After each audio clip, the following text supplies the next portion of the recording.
Subscribe करें पंडित देव शरण दुबे जी के यूट्यूब चैनल को, बेल आइकन दबाना ना भूलें। ओम अथ नवमो अध्यायः। हरे राम राम राम हरे राम राम राम हरे राम राम राम हरे राम राम राम हरे राम राम राम हरे राम राम राम हरे राम हरे राम राम राम हरे राम राम राम हरे राम राम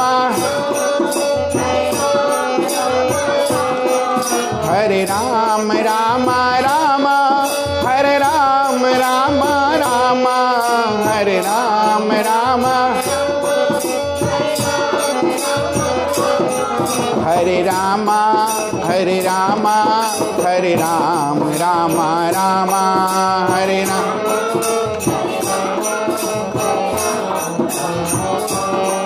हरे राम राम राम हरे राम राम राम हरे राम राम हरे राम राम राम हरे राम राम राम हरे राम राम हरे राम राम राम हरे राम राम राम हरे राम राम हरे राम हरे राम हरे राम राम राम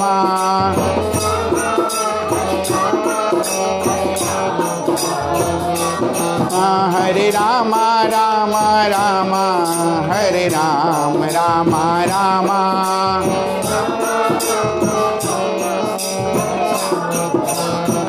बोलो राघवेंद्र सरकार की जय। पृथुरुवाच नवमोऽध्याय यत्त्वया कथितं ब्रह्मन् वर्तमूर्जस्य विस्तरात् तत्र या तुलसी मूले विष्णु पूजा त्वयोदिता। कहा गया है, पृथु महाराज जी बोले, हे महाराज, जो तुमने कार्तिक का व्रत विस्तार सहित कहा है, उसमें तुमने जो तुलसी के मूल में विष्णु का पूजन वर्णन किया है, सो मैं तुलसी का महात्म्य जानना चाहता हूँ। तुलसी देव देवेश भगवान को अति प्यारी कैसे हुई? सो हे नारद, यह तुलसी कैसे और किस स्थान से उत्पन्न हुई? तुम सर्वज्ञ हो, एतव यह सब संक्षेप में मुझे सुनाने की कृपा करें। तब नारद जी महाराज बोले, पुरा शक्र शिवम दृष्टु मगात कैलास पर्वतम सर्वदैवै परिवृतो हप्सरो गण सेवितः। नारद जी महाराज बोले कि एक समय देवताओं को साथ लिए हुए अप्सरागण द्वारा सेवित इंद्र शिव जी के दर्शन के लिए कैलाश पर्वत पर पहुँचे। जब कैलाश पर्वत पर पहुँचे तो यावदगत शिवगृहं तावत्र तत्र न सदृष्टवान् पुरुषं भीमकर्ण कर्माणं दृष्टनयन भीषणम्। इंद्र ने शिव के स्थान में जाकर भयंकर कर्म वाले और दांत और आँखों से भयानक एक पुरुष को उन्होंने देखा। इंद्र ने उससे पूछा, अरे तू कौन है? इस जगत के ईश्वर शिव जी कहाँ गए हैं? हे राजन, ऐसा बारंबार पूछने पर जब कुछ ना बोला, तब इंद्र क्रुद्ध होकर के बोले, जो मेरे पूछने पर भी तू उत्तर नहीं दिया, इससे मैं तुझे वज्र से मारता हूँ। हे दुर्बुद्धे, तेरा रक्षक कौन है देखता हूँ। ऐसा करके इंद्र ने वज्र को उठाया और उससे मारा, प्रहार किया। वज्र के लगने से उस पुरुष का कंठ नीला हो गया, वज्र भस्म हो गया और रुद्र भगवान अपने तेज से जलते हुए प्रकट हो जाते हैं।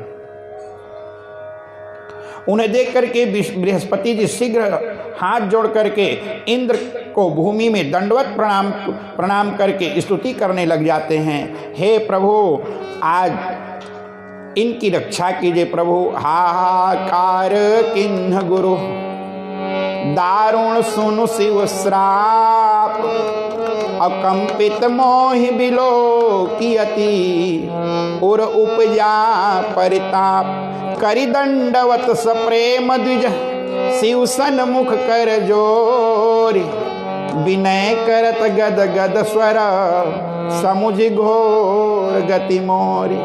अगर गुरु जी नहीं होते और भगवान शिव की अगर ये स्तुति नहीं होती तो उस दिन देवराज इंद्र का बचना असंभव था, क्योंकि वज्र तो भस्म हो चुका था, हाथ जड़ हो चुका था, और दिदीप्यमान लपलपाती हुई तेज से भगवान जब शंकर निकले तो नमामि समीशान निर्वाण रूपम, विभुम व्यापकम ब्रह्म वेद स्वरूपम, निजम निर्गुणम निर्विकल्पम निरीहम, चिदाकाशमाकाशवासं भजेऽहं, निराकार ओंकार मूलं तुरीयं, गिराज्ञानगोतीतमीशं गिरीशं, करालं महाकाल कालं कृपालं, गुणागार संसार पारं नतोऽहं, तुषाराद्रिशङ्काशगौरं गभीरं, मनोभूत कोटि प्रभाधीश्वरे, स्फुरन्मल्लकल्लोलनी चारु गंगा, लसद भाल वालेन्दु कंठे भुजंगा, चलत कुंडलं भ्रू सुनेत्रं विशालं, प्रसन्नाननं नीलकंठं दयालं, मृगाधीश चरमाम्बरं मुण्डमालं, प्रियं शंकरं सर्वनाथं भजामि, प्रचंडं प्रकृष्टं प्रगल्भं परेशं, अखंडं अजं भानुकोटि प्रकाशं, त्रयः शूल निर्मूलनं शूलपाणि, भजेऽहं भवानी पति भावगम्य, कलातीत कल्याण कल्पान्तकारी, सदा सज्जदानंद दाता पुराणी, चिदानंद संदो मोहापहारी, प्रसीद प्रसीद प्रभो मन्मथारी, न यावत् उमानाथ पादारविन्दं, भजन्तीह लोके परे वा नराणं, न तावत् सुखं शान्ति संतापनाशं, प्रसीद प्रभो सर्वभूतादिवासं, न जानामि योगं जपं नैव पूजां, नतोऽहं सदा सर्वदा शम्भुतुभ्यं, जराजन्मदुःखगतातप्यमानं, प्रभो पाहि यापन् नमामि सशम्भो, प्रभो पाहि यापन् नमामि सशम्भो, प्रभो पाहि यापन् नमामि सशम्भो।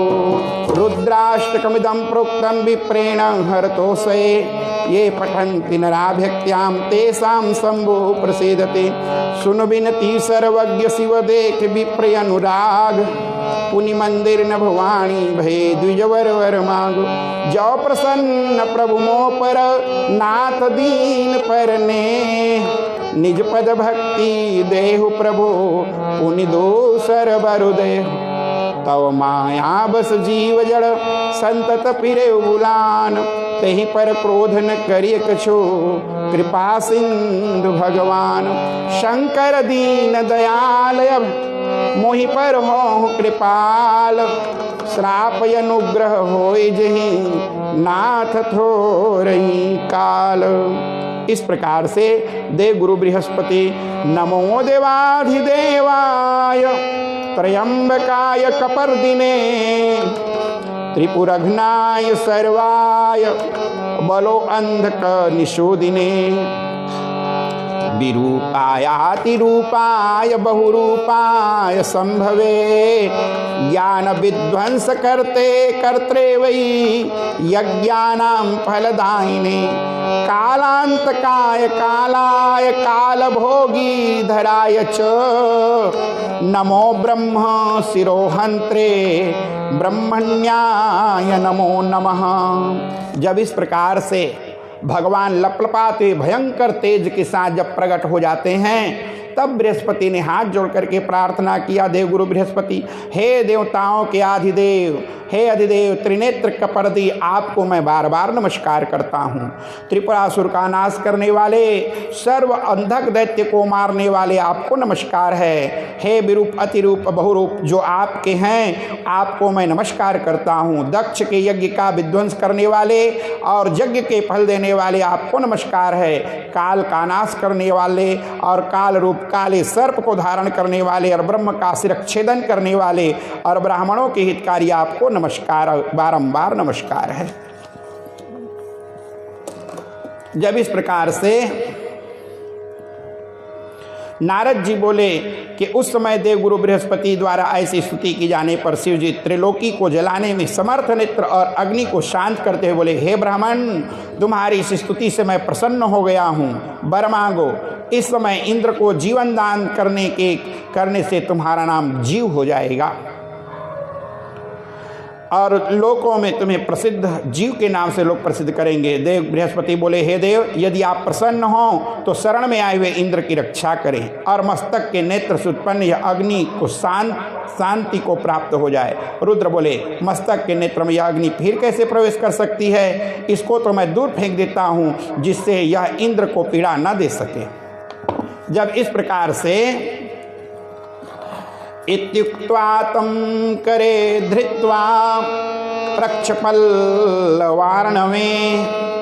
सोत्पतितः सिंधु गंगाया सागरस्य च संगमे।